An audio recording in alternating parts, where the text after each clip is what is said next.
Imran Khan ಬದುಕಿಲ್ಲ, ಮಗನಿಂದಲೇ shocking ಹೇಳಿಕೆ, ಅಂತರ್ ಯುದ್ಧದ ಕಡೆಗೆ ಪಾಕಿಸ್ತಾನ. ಸ್ನೇಹಿತರೆ, ಇಮ್ರಾನ್ ಖಾನ್ ಮಾಜಿ ಕ್ರಿಕೆಟಿಗ, ಪಾಕಿಸ್ತಾನದ ಈ ಕ್ಷಣದ ಅತಿ ಜನಪ್ರಿಯ ಪೊಲಿಟಿಕಲ್ ಲೀಡರ್. ಅವರನ್ನ ಜೈಲಲ್ಲೇ ಮುಗಿಸಿರೋ ಆರೋಪಗಳಿಗೆ ಸಂಬಂಧಪಟ್ಟಂತೆ ದೊಡ್ಡ ಬೆಳವಣಿಗೆಯಾಗಿದೆ. ಇಷ್ಟು ದಿನ ಸತ್ತಿಲ್ಲ ಬದುಕಿದ್ದಾರೆ ಅಂತ ನಾನಾ ಆರೋಪ ಪ್ರತ್ಯಾರೋಪ ಕಂಟಿನ್ಯೂ ಆಗಿತ್ತು. ಜೈಲ್ ಅಧಿಕಾರಿಗಳು ಕೂಡ ಅವರಿಗೆ 5 ಸ್ಟಾರ್ ಊಟ ಕೊಡ್ತಾ ಇದ್ದೀವ್ರಿ ಅಂತ ಹೇಳಿದ್ರು. ಆದರೆ ಈಗ ಖುದ್ದು ಇಮ್ರಾನ್ ಖಾನ್ ಮಗ ಶಾಕಿಂಗ್ ಹೇಳಿಕೆ ಕೊಟ್ಟಿದ್ದಾರೆ. ಇಮ್ರಾನ್ ಖಾನ್ ಬದುಕಿರೋದಕ್ಕೆ ಯಾವುದೇ ಪ್ರೂಫೇ ತೋರಿಸ್ತಿಲ್ಲ, ಮೀಟ್ ಆಗ್ಲಿಕ್ಕೂ ಬಿಡ್ತಿಲ್ಲ, ಲೈವ್ ವಿಡಿಯೋನೂ ತೋರಿಸ್ತಾ ಇಲ್ಲ ಅಂತ ಹೇಳಿ ಅವ್ರ ಮಗ ಹೇಳಿಕೆ ಕೊಟ್ಟಿದ್ದಾರೆ. ದೇಶದಲ್ಲಿ ದಂಗೆ ಆಗೋ ಪರಿಸ್ಥಿತಿ ಬಂದಿದೆ, ಆದರೂ ಕೂಡ ಭೇಟಿ ಆಗ್ಲಿಕ್ಕೆ ಬಿಡ್ತಿಲ್ಲ ಅನ್ನೋ ಆಕ್ರೋಶ ವ್ಯಕ್ತಪಡಿಸಿ ಏನು ಆಟ ಆಡ್ತಾ ಇದ್ದೀರಾ ಅಂತ ಕೇಳಿದ್ದಾರೆ. ಇಂಟರ್ನ್ಯಾಷನಲ್ ಕಮ್ಯುನಿಟಿ ನಮಗೆ ಹೆಲ್ಪ್ ಮಾಡಬೇಕು, ಇಲ್ಲಿ ನಮ್ಗೆ ಯಾರೂ ಹೇಳೋರಿಲ್ಲ ಕೇಳೋರಿಲ್ಲ, ಪಾಕಿಸ್ತಾನ ಹಂಗಾಗಿ ಹೋಗಿದೆ, ಮುನೀರನ ಸರ್ವಾಧಿಕಾರ ಅಂಥೇಳಿ ಆಕ್ರೋಶ ವ್ಯಕ್ತಪಡಿಸಿದ್ದಾರೆ. ಈಗ ಇದು ಪಾಕಿಸ್ತಾನದಾದ್ಯಂತ ಕಿಚ್ಚು ಹಬ್ಬಿಸಿದೆ. ಯಾಕಂದರೆ ಇಷ್ಟು ದಿನ ಫ್ಯಾಮಿಲಿ ಜೊತೆಗಾದರೂ ಮಾತಾಡ್ತಾರೆ ಅಂತ ಹೇಳಲಾಗ್ತಿತ್ತು. ಅವರ ಬೆಂಬಲಿಗರು ಕೂಡ ಇದೇ ರೀತಿ ಸುಮ್ಮನಿದ್ರು. ಆದರೆ ಈಗ ಅವರ ಮಗನೇ ನನ್ನ ಜೊತೆ, ನನ್ನ ತಮ್ಮನ ಜೊತೆ ಇಬ್ಬರೊಂದಿಗೂ ಅಪ್ಪ ಕಾಂಟ್ಯಾಕ್ಟ್ನಲ್ಲಿ ಇಲ್ಲ, ಅವ್ರು ಬದುಕಿರೋಕೆ ಪ್ರೂಫೇ ಇಲ್ಲ ಅಂತ ಹೇಳಿರೋದು ಪಾಕನ್ನು ರಣಾಂಗಣ ಮಾಡಿದೆ. ಪಶ್ತೂನಿಗಳು ಅಂದರೆ ಖೈಬರ್ ಪಖ್ತೂನ್ಖ್ವಾ ಭಾಗದ ಜನ ಪಂಜಾಬ್ನ ಕಡೆಗೆ ನುಗ್ಗೋಕೆ ರೆಡಿ ಆಗ್ತಿದ್ದಾರೆ, ಹೇಳಿಕೆ ಕೊಡ್ತಿದ್ದಾರೆ, ರಸ್ತೆಗಳನ್ನು ಬಂದ್ ಮಾಡೋಕೆ ಕರೆ ಕೊಟ್ಟಿದ್ದಾರೆ.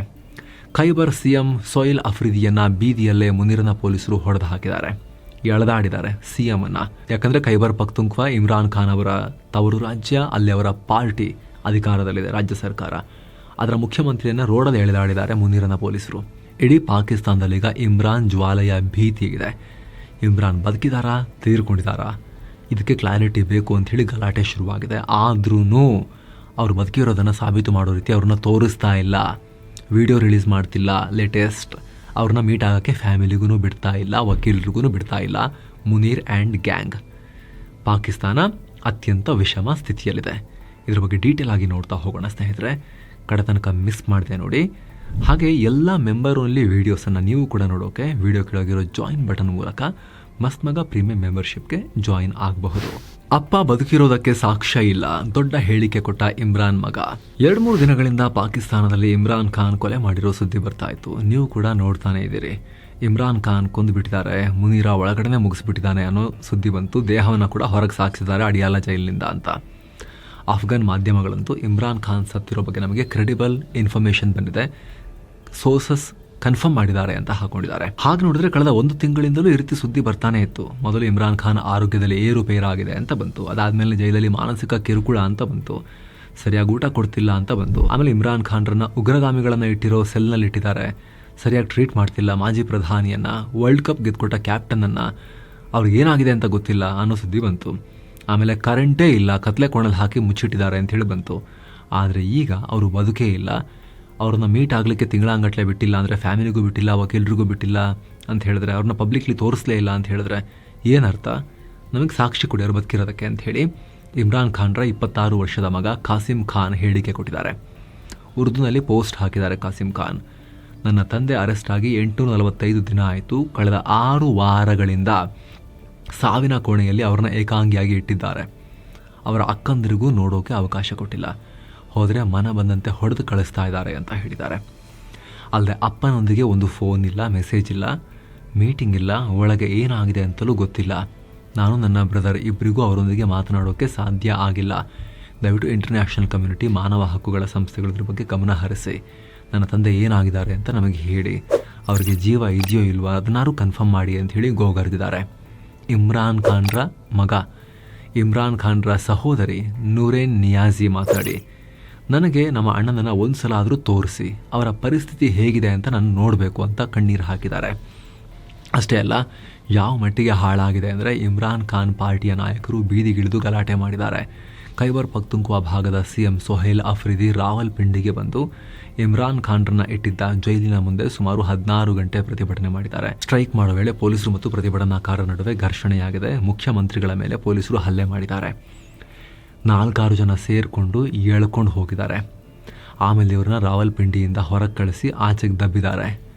ಇದು ಪಾಕಿಸ್ತಾನದಲ್ಲಿ ಅಂತರ್ ಯುದ್ಧದ ಭೀತಿಯನ್ನು ಹುಟ್ಟಿಸ್ತಾ ಇದೆ. ಯಾಕಂದರೆ ಈ ಬಗ್ಗೆ ಮಾತನಾಡಿರೋ ಖೈಬರ್ ಚೀಫ್ ಮಿನಿಸ್ಟರ್ ಅಫ್ರಿದಿ, ನಾವು ಇಮ್ರಾನ್ಗಾಗಿ ಜೀವ ಕೊಡೋಕ್ಕೂ ತಯಾರಿದ್ದೀವಿ, ಇಡೀ ಪಾಕಿಸ್ತಾನದಾದ್ಯಂತ ಈಗ ಹೋರಾಟ ಮಾಡ್ತೀವಿ, ಅವ್ರನ್ನ ನೋಡೋವರೆಗೂ ನಮ್ಮ ಪ್ರತಿಭಟನೆ ಕಂಟಿನ್ಯೂ ಆಗುತ್ತೆ, ಈಗ ಆಗಿರೋದು ಏನೂ ಅಲ್ಲ, ಇನ್ನು ಮುಂದೆ ಆಗುತ್ತೆ ನೋಡಿ ಹೋರಾಟ ಅಂತ ಹೇಳಿದ್ದಾರೆ. ಇದರ ಬೆನ್ನಲ್ಲೇ ಖೈಬರ್ ಪಖ್ತೂನ್ಖ್ವಾ ಭಾಗದಲ್ಲಿ ಬೃಹತ್ ಪ್ರಮಾಣದ ಪ್ರತಿಭಟನೆಗೆ ಪಶ್ತೂನಿಗಳು ತಯಾರಿ ನಡೆಸ್ತಾ ಇದ್ದಾರೆ.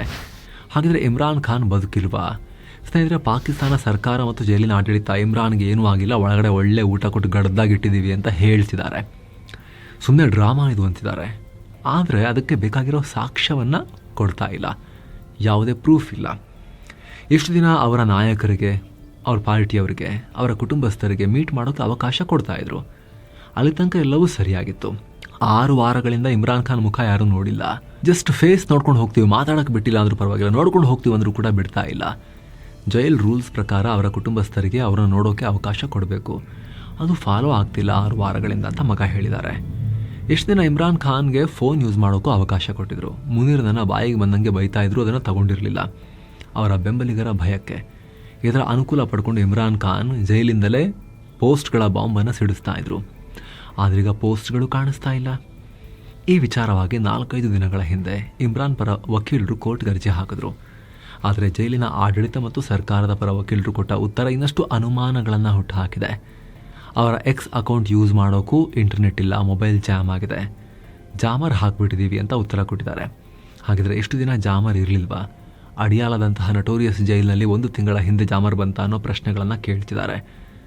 ಹಾಗೆ ಕೈದಿಗಳು ಮೊಬೈಲ್ ಯೂಸ್ ಮಾಡೋದು ತಪ್ಪಲ್ವಾ ಅನ್ನೋ ರೂಲ್ ಬಗ್ಗೆನೂ ಮಾತನಾಡಿದ್ದಾರೆ. ಸೊ ಮುನೀರ್ ಒಳಗಡೆ ಏನಾದ್ರು ಮಾಡಿಬಿಟ್ನಾ ಇಮ್ರಾನ್ ಖಾನ್ಗೆ ಅನ್ನೋ ಭಯ ಇಮ್ರಾನ್ ಬೆಂಬಲಿಗರಲ್ಲೇ ಹುಟ್ಟುತ್ತಾ ಇದೆ. ಇಲ್ಲಿ ಈ ಭಯಕ್ಕೂ ಕಾರಣ ಇದೆ. ಈ ಹಿಂದೆ ಸಾಕಷ್ಟು ಸಲ ಈ ಥರ ಜನಪ್ರಿಯ ನಾಯಕರನ್ನು ಮಿಲಿಟರಿ ಲೀಡರ್ಗಳು ಹತ್ಯೆ ಮಾಡಿದ ಎಕ್ಸಾಂಪಲ್ ಪಾಕಿಸ್ತಾನಕ್ಕಿದೆ.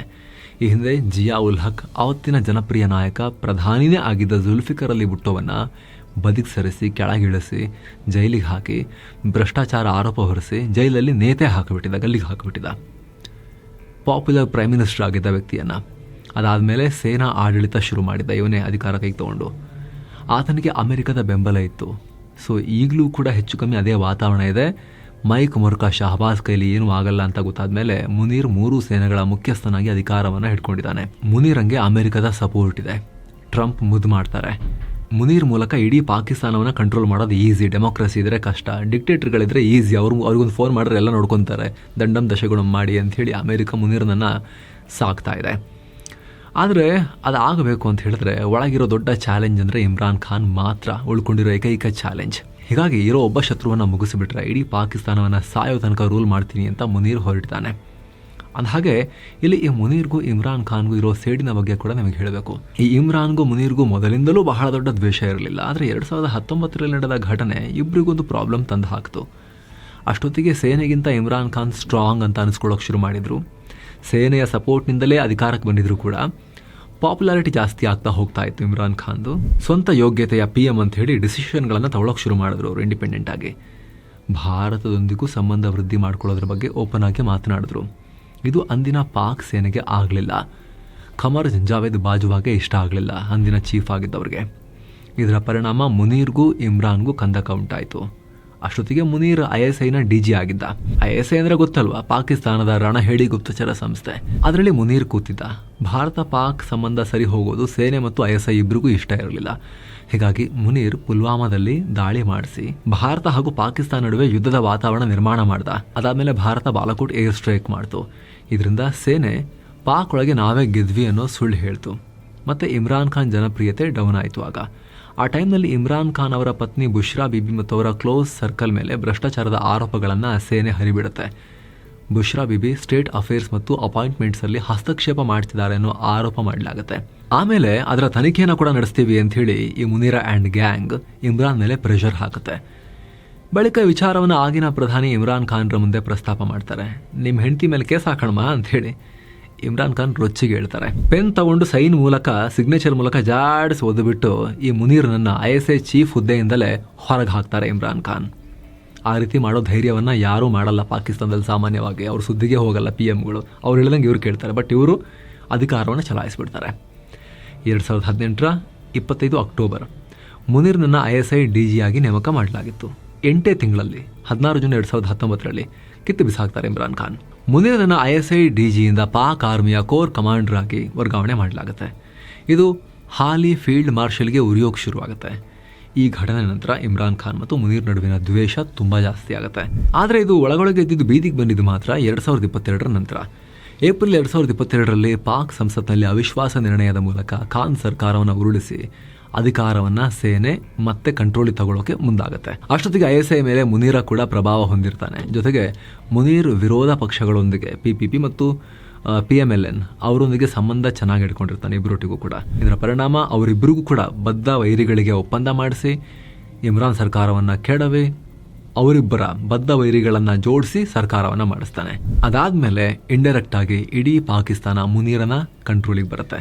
ಅದೇ ವರ್ಷ ನವೆಂಬರ್ನಲ್ಲಿ ಮುನೀರ್ ಸೇನಾ ಮುಖ್ಯಸ್ಥನ ಹುದ್ದೆಗೆ ಬಂದು ಕೂರ್ತಾನೆ. ಎಲ್ಲ ರೂಟ್ ಕ್ಲಿಯರ್ ಮಾಡ್ಕೊಂಡಿರ್ತಾನೆ ಅಂತ ಬಂದು ಕೂರ್ತಾನೆ. ಅದಾಗಿ ಸ್ವಲ್ಪ ದಿನ ಕಳೆದ ಮೇಲೆ 2023 ಮೇ ತಿಂಗಳಲ್ಲಿ ಇಮ್ರಾನ್ ಜೈಲಿಗೆ ಹೋಗ್ತಾರೆ. ಅಲ್ಲಿಂದ ಇಮ್ರಾನ್ ಪಾರ್ಟಿಯವರಿಗೆ ಮುನೀರ್ ಮೇಲೆ ದ್ವೇಷ ಹುಡ್ಕೊಳ್ಳುತ್ತೆ. ಹೋದಲ್ಲಿ ಬಂದಲ್ಲಿ ಮುನೀರ್ನ ಬೈಕೊಂಡು ಓಡಾಡೋಕೆ ಶುರು ಮಾಡ್ತಾರೆ. ಮುನೀರ್ ಕೂಡ ಇಮ್ರಾನ್ ಪಾರ್ಟಿಯವರನ್ನ ಪೊಲಿಟಿಕಲ್ ಕಾರ್ಯಕರ್ತರ ಬದಲಾಗಿ ಉಗ್ರಗಾಮಿಗಳಂತೆ ಟ್ರೀಟ್ ಮಾಡೋಕೆ ಶುರು ಮಾಡ್ತಾನೆ. ಇಮ್ರಾನ್ ಕಾರ್ಯಕರ್ತರು ಸೇನೆಯನ್ನ ಮುನೀರ್ ಮತ್ತು ಆತನ ಗ್ಯಾಂಗನ್ನು ಉಗ್ರರ ಥರ ಟ್ರೀಟ್ ಮಾಡೋಕೆ ಶುರು ಮಾಡ್ತಾರೆ. ನಿಮ್ಗೆ ಗೊತ್ತಿರಲಿ, 2023ರಲ್ಲಿ ಇಮ್ರಾನ್ ಅರೆಸ್ಟ್ ಆದಾಗ ಇಮ್ರಾನ್ ಬೆಂಬಲಿಗರು ದೇಶದಾದ್ಯಂತ ಪ್ರತಿಭಟನೆ ಮಾಡೋಕೆ ಶುರು ಮಾಡಿದ್ರು. ಆದರೆ ಈ ಪ್ರತಿಭಟನೆ ಹತ್ತಿಕ್ಕೋಕೆ ಮುನೀರ್ ರಾಕ್ಷಸ ಅವತಾರವನ್ನು ತಾಳ್ತಾನೆ. ಸಿಕ್ಕವ್ರ ಮೇಲೆ ಗುಂಡು ಹಾರಿಸ್ತಾನೆ. ಖಾನ್ ಮೇಲೆ ಇನ್ನಷ್ಟು ಕೇಸ್ ಹಾಕ್ತಾನೆ. ಈ ಗಲಭೆ ಆದಮೇಲೆ ಇಮ್ರಾನ್ ಖಾನ್ ಮೇಲೆ ಒಂದಾದ್ಮೇಲೆ ಒಂದು ಕೇಸ್ ಬೀಳೋಕೆ ಶುರುವಾಗುತ್ತೆ. ಒಂದು ಕೇಸಲ್ಲಿ ಬೇಲ್ ತಗೊಂಡು ಹೊರ ಬರಬೇಕು ಅನ್ನೋಷ್ಟರಲ್ಲಿ ಇನ್ನೊಂದಿಷ್ಟು ಕೇಸ್ ರೆಡಿ ಇರೋ ರೀತಿ ನೋಡ್ಕೊಳ್ತಾನೆ ಮುನೀರ. ಆಶ್ಚರ್ಯ ಆಗ್ಬೋದು, ಡಿಸೆಂಬರ್ 2024 ಹೊತ್ತಿಗೆ ಇಮ್ರಾನ್ ಖಾನ್ ಮೇಲೆ ಎಷ್ಟು ಕೇಸ್ ಹಾಕಿದ್ದಿರ್ಬೋದು ಹೇಳಿ. ಪ್ರೈಮ್ ಮಿನಿಸ್ಟರ್ ಆಗಿದ್ದ ವ್ಯಕ್ತಿ ಮೇಲೆ 186 ಕೇಸ್ ಹಾಕಿ ಜೈಲಲ್ಲಿ ಜೀವನ ಪರ್ಯಂತ ಕಳೆಯೋ ರೀತಿ ಮಾಡ್ತಾನೆ.